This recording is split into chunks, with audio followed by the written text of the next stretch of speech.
a sua vida no próximo ciclo. Tem que ser 10 a 12 centímetros. Quanto mais baixo o gato sair, melhor. Por quê? Porque se você sair com 15 centímetros, ele começa a dar muito talo, uma folhinha pequenininha demais. Então você que errou. Então tem que sair baixo.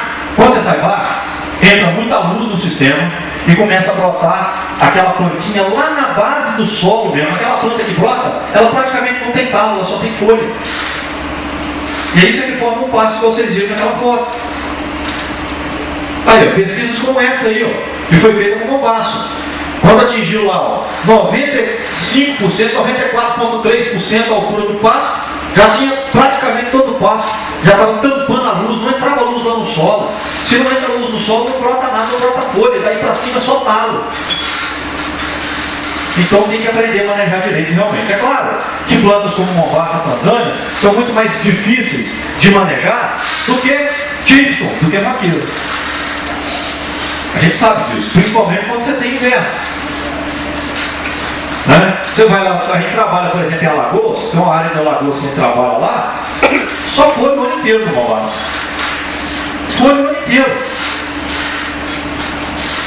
Tá certo?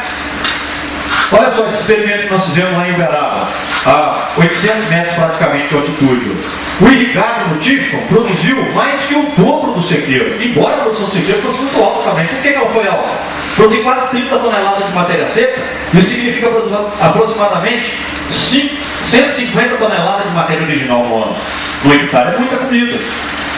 Só que, né, lá no sequeiro também o pasto era adubado na época de verão, quando chovia. Agora tudo divididinho em piquete. Por que esse negócio do piquete funciona? Acontece o seguinte: você tem uma planta, tá certo? Ela está numa determinada altura, o animal vem e pasteja essa planta, corta ela. Quando ele corta, há um estímulo para sair uma folha no meio daquela torceira. Aquela folha cresce muito rápido quando você tem calor, e luz, e água e comida. O Mombasa chega a crescer 11 centímetros na primeira semana após passeio. Depois é óbvio que essa taxa de crescimento está diminuindo e há uma estabilização nesse processo, dando uma média de 2 a 3 centímetros no ciclo. Tá certo? Mas nas primeiras semanas, ela cresce rápido porque não tem competição. Luz está entrando nela com muita facilidade, não há competição. Tá certo? Então, se você tem um animal em pastejo contínuo, essa folha chama a atenção do animal, porque ela é maior, ela é mais verde, ela é mais macia, ele vai lá e come ela de novo. Quando o animal come essa folha de novo, ele mata aquela torceira, porque ela é responsável por 70% aproximadamente de todo o processo de fotossíntese para gerar mais massa daquela torceira, é ela, que a gente chama de folha bandeira. Com o pastejo rotacionado, quanto menor o piquete, melhor o manejo. Tá certo? Então, você vê que a produção de comida é muito alta. Tá? Quais equipamentos nós estamos usando para irrigar pasto? Praticamente pivô central e aquele sistema de tubo enterrado que a gente chama de malha. Tá certo? Como é que está o preço desse negócio? O preço varia, claro, com a topografia, a distância da água, da luz, né, da energia elétrica, mas malha tem 3 maneiras de você fazer o projeto. A maneira que a gente mais recomenda é essa aqui, que é a mais cara, infelizmente, mas é a mais fácil de manejar. É você irrigar só à noite, você tem economia de energia, e por piquete. Então você irriga esse piquete hoje à noite, amanhã você vai irrigar esse piquete, tá? Então é mais fácil de manejar. Isso tem um preço, acaba ficando mais caro. E o pivô está em torno de 4.500 a 6.000 reais. Obviamente eu estou considerando o pivô acima de 60 hectares, porque quanto menor o pivô, maior o custo unitário. Tá certo?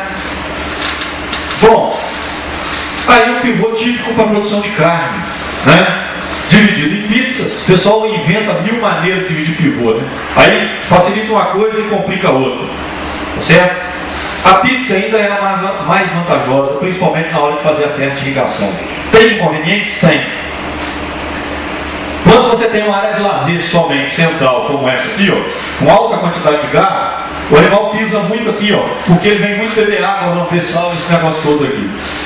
Então, isso aqui desestrutura muito esse início da pizza aqui e acaba tendo uma compactação, uma desagregação de solo, muita areia solta, acaba tampando a planta aqui. Mas isso pode ser resolvido quando você faz mais uma área de lazer. Você faz uma área de lazer externa, que aí não tem problema. Tá certo? Esse é o projeto dos neozelandeses que saiu lá dia 11 de abril no Globo Rural, que esse projeto foi eu e o Adilson que fizemos. Eu fiz a parte de irrigação, o Adilson a parte de pastagem. Então veja bem, nesse projeto, vocês viram lá, os caras estão tirando em torno de 17 mil litros de leite hoje, a passo.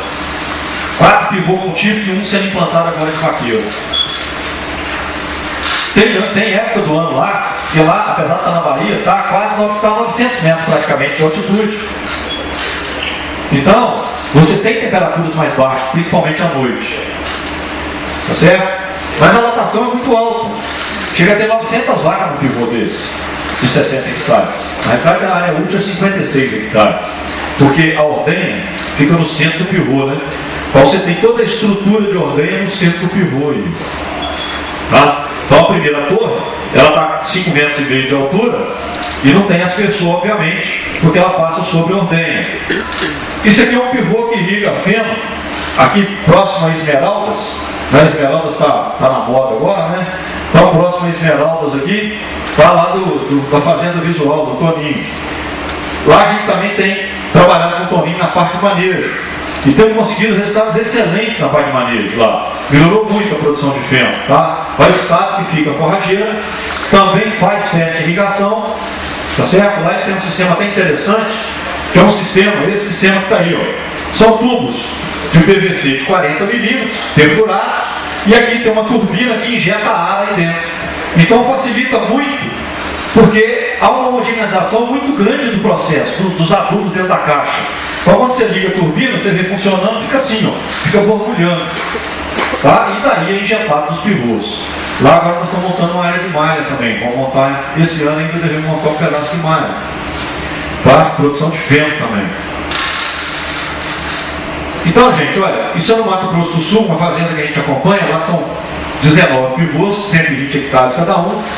Tá? Hoje tem 15 com pastagem, a gente aplica dejeto suíno em 15 pivôs, que eles têm uma suinocultura grande nessa fazenda.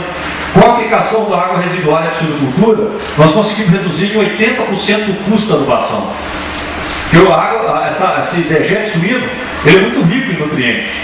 Então nós conseguimos reduzir 80% do custo da adubação. Tem que lembrar que na produção de carne, o custo da adubação vale 58% do custo da arroba. Na produção de leite, em torno de 25%, 25% a 30%, mais ou menos. Mas na carne, o impacto da adubação é muito maior. Né? Pela própria estrutura que o leite tem na produção de carne não tem. Certo? Então nós conseguimos, isso aí, ó, esse pivô está aplicando dejeto, faz mombaça e braquiarão que tem lá, tem tanzânia também.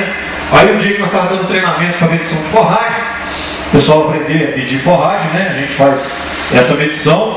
No primeiro ano a gente determina a massa, faz isso tudo, né? Para ajustar a altura, quer dizer, o cara criar uma tabelinha e saber o seguinte: quando o mombaça tiver nessa altura, eu posso botar tantos animais por hectare. Então o primeiro ano realmente está muito trabalho.